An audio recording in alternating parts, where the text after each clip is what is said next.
मैं देवों के देव महादेव के चरणों पर प्रणाम करती हूँ। मैं गौरी पार्वती माता के चरणों पर प्रणाम करती हूँ और मैं कार्तिक गणेश दोनों भैया के चरणों पर प्रणाम करती हूँ और सभी देवी देवता के चरणों पर प्रणाम करती हूँ। जितने गुरु भाई बहन लोग उनको मैं प्रणाम करती हूँ और महादेव से ही दया मांगती हूँ कि हे महादेव सब पर दया कीजिए, पल पल दया कीजिए। और ओकरा बाद जितना गुरु भाई बहन लोग काम रुका सबका काम पूरा कीजिए हे महादेव। आज मैं एक शिकारी का और महादेव का कथा सुनाने वाली हूँ। कैसे शिकारी महादेव पर कितना, महादेव को किस तरह वो मांस अर्पित करता था, महादेव किससे स्वीकार करते थे। एक जंगल में एक शिकारी रहता था। शिकारी रोज़ ही वो मारता था, हिरन को मारे, कुछ भी मतलब शिकार करता था। रोज़ उसका काम था शिकार करना और करके वो अपना घर लेकर जाता था। एक दिन जब वो शिकार कर कर वो लेकर जा रहा था तो क्या देखता है कि वो जंगल में जहाँ शिकार कर रहा था वो जंगल में एगो महादेव का मंदिर रहता है। शिकारी सोचता है कि मैं बहुत आदमी से सुना हूँ कि महादेव के मंदिर में खाली हाथ नहीं जाते हैं, जरूर कुछ महादेव को अर्पित कर आते हैं। तो मेरे पास भी मांस ही है, क्यों न मैं महादेव को थोड़ा सा मांस ही चढ़ा दूँ। और महादेव को एकदम सच्चे हृदय मन से, क्योंकि महादेव सबका मन देखते हैं और जानते हैं, सच्चे महादेव मन से क्या करता है कि महादेव को मांस थोड़ा सा ले जाकर महादेव के पास दौड़ता है और कहता है कि हे प्रभु इसको स्वीकार कीजिए, मेरे पास यही है, ये है, क्योंकि मैं शिकारी हूँ। और वो कह के चल जाता है रख कर। फिर दूसरा दिन भी उसे ला के और फिर वो मांस महादेव के पास रखता है। अब उस शिकारी का रोज़ का ही काम बन जाता है, रोज़ वो मांस को मारे और इतना घर ले जा, इतना ले जा, पहले महादेव के पास धर दे। एक वो मंदिर में पंडित जी जो पूजा कराते थे, वो पंडित जी थोड़ा वो गांव से दूर रहते थे, जंगल से।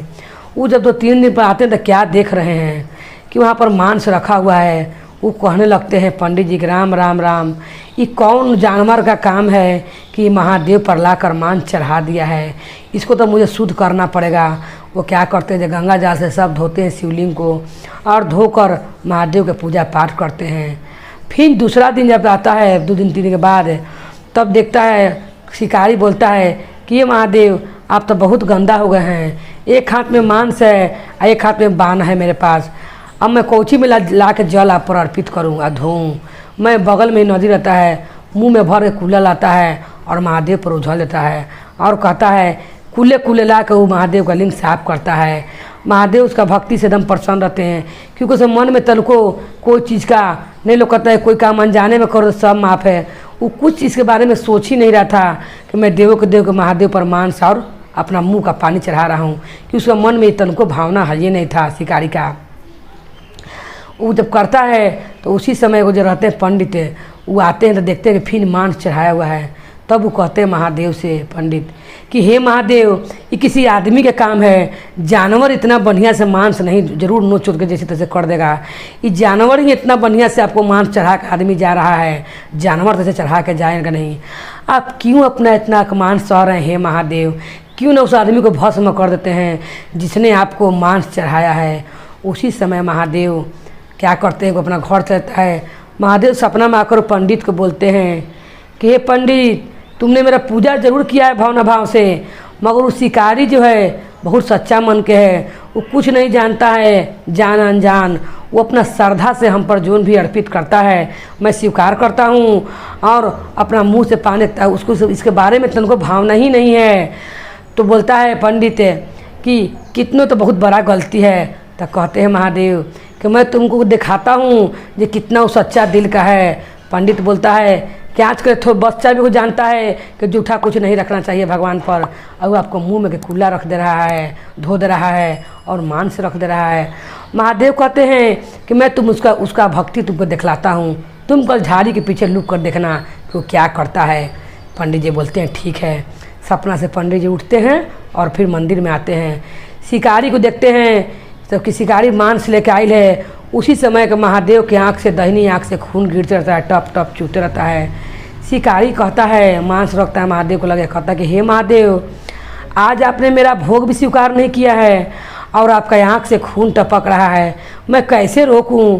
वो जंगल से थोड़ा सा पत्ता तोड़ के लाता है, औषधि बनाकर महादेव के आँख पर छाप देता है, फिर भी महादेव का खून गिरता ही रहता है। उसी समय क्या करता है कि अपना धनुष से कहता है कि हे महादेव, मैं अपना आँख आपको आँख में लगाता हूँ, आपका आँख ठीक हो जाएगा।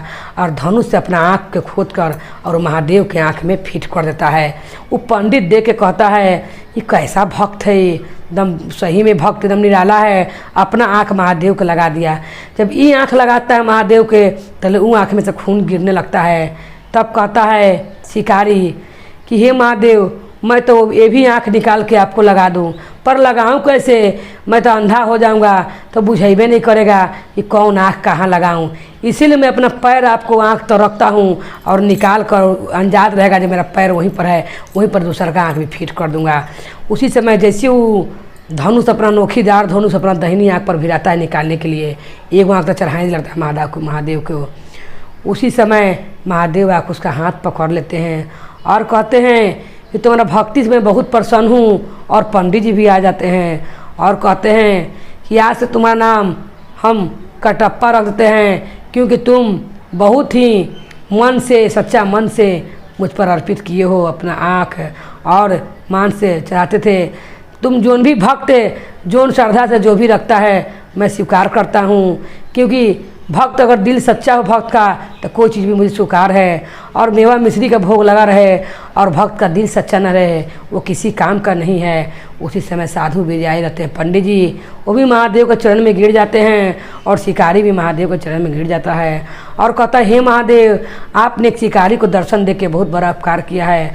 और उसी दिन से वो महादेव का मंदिर में भक्त बन जाता है और शिकार करना छोड़ता है। पंडित और शिकारी दोनों मिलकर महादेव के भक्ति भाव से पूजा करते हैं और गांव के लोग की भी पूजा करने आते हैं। बोली हर हर महादेव की जय, गौरी पार्वती मैया भवानी की जय, भैरव भैया की जय।